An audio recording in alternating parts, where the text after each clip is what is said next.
Olá pessoal, tudo bem com vocês? Aqui é o Fernando, professor de língua portuguesa.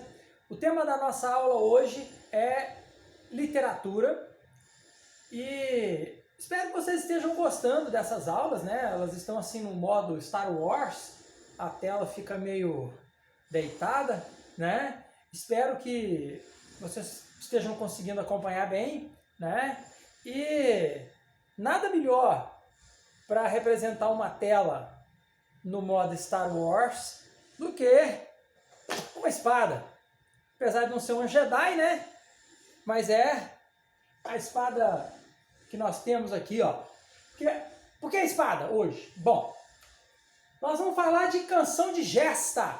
É o tema desta aula sobre gêneros literários, gênero épico.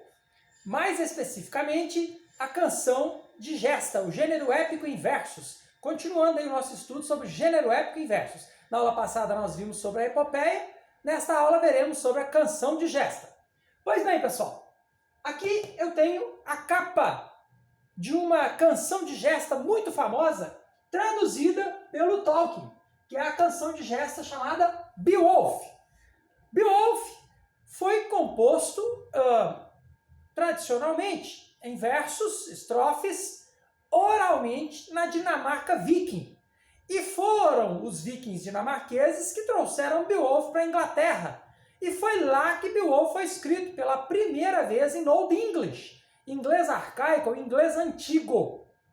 Beowulf é uma famosa canção de gesta. Vamos conhecer as características da canção de gesta. Nós vamos ver que ela tem muito em comum com o que veio antes dela, no caso, a epopeia, as Edas e as Sagas e o que vem depois dela, na Idade Média, que é a novela de cavalaria.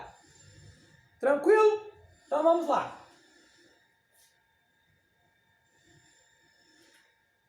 Canção de gesta. Características. Veja só. O que é uma canção de gesta, minha gente? É um poema narrativo longo. Não é tão longo quanto uma epopeia, mas é um poema longo, porém menor aí, ó, que uma epopeia, que narra a história fabulosa de um herói e suas proezas bélicas, ou seja, proezas de guerra, de batalhas, de lutas, ou lutas contra seres mitológicos, homens e feras. Ô professor, por que você grafou história aqui? Bom, história, se você for ao dicionário, você vai perceber que, se você procurar por história, você vai ver que história é o mesmo que história com H. História, no caso, conto, uma fábula, uma narrativa literária ficcional.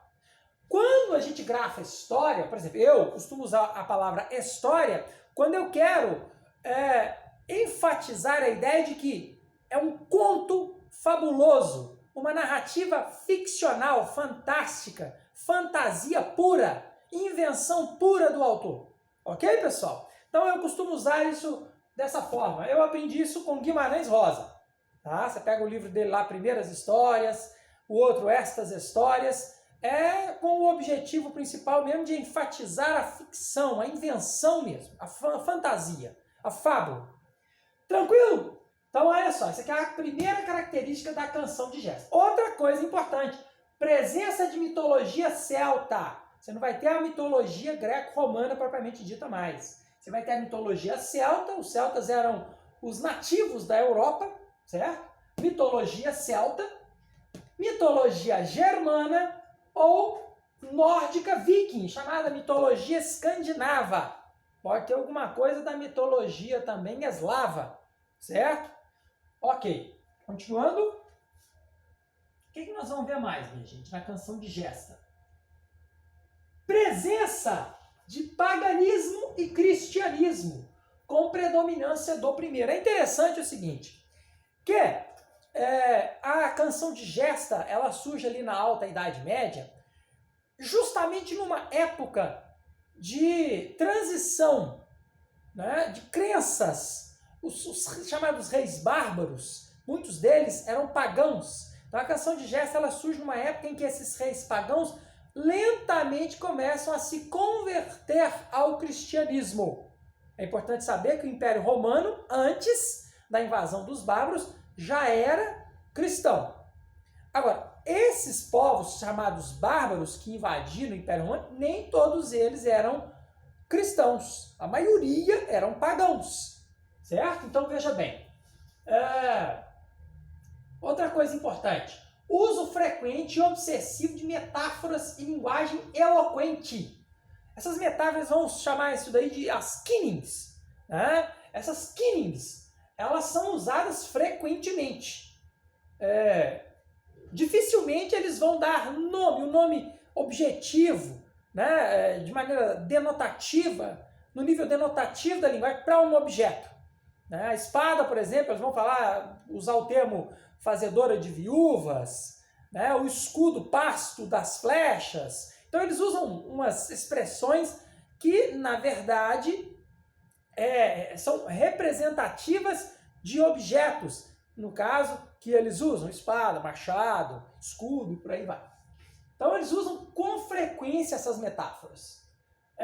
Outra coisa interessante é que eles apresentam uma visão simplória da geografia do mundo, ou invenção de espaços geográficos reduzidos ou feéricos, fabulosos e sobrenaturais. Pessoal, o que é feérico? Feérico é relativo ao mundo das fadas, ao mundo da fantasia. Né? Então, a impressão que se tem é que o planeta Terra como um todo, ou a Europa, vamos dizer assim, né, é do tamanho da região centro-oeste de Minas Gerais. Né?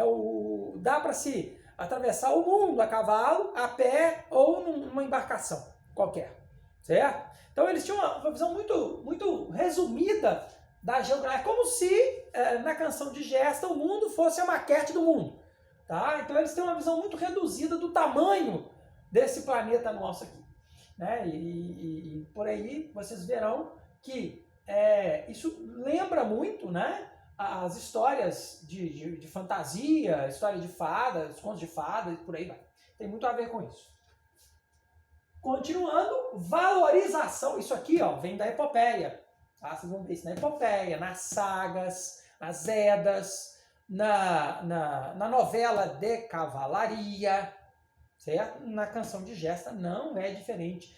Mais tarde, lá no romantismo, chamado romance de cavalaria, na Idade Média, no trovadorismo, você tem a novela de cavalaria. No romantismo, você vai ter o romance de cavalaria.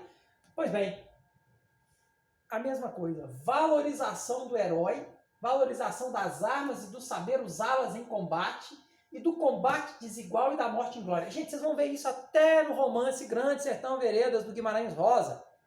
Até no romance Grande Sertão Veredas, vocês vão ver isso aqui, valorização do herói, valorização das armas, lá no caso são as armas de fogo, são jagunços, né, no Grande Sertão Veredas. Então, valorização do herói, das armas e do saber usá-las em combate, e do combate desigual e da morte em glória. O combate desigual quer dizer, eu mais 2 contra 30, nós morremos, certo? Mas vamos levar para o Hades ou para o inferno, ou para onde for, pelo menos 29 com a gente, certo? Pode deixar um para contar a história. Então, olha bem, tranquilo? Valorização do herói, das armas, do saber usá-las em combate, valorização do combate desigual e da morte em glória, que é o quê? Morrer lutando. O herói, o guerreiro, quando morre lutando, ele não perde a batalha, porque ele morre em glória, ok?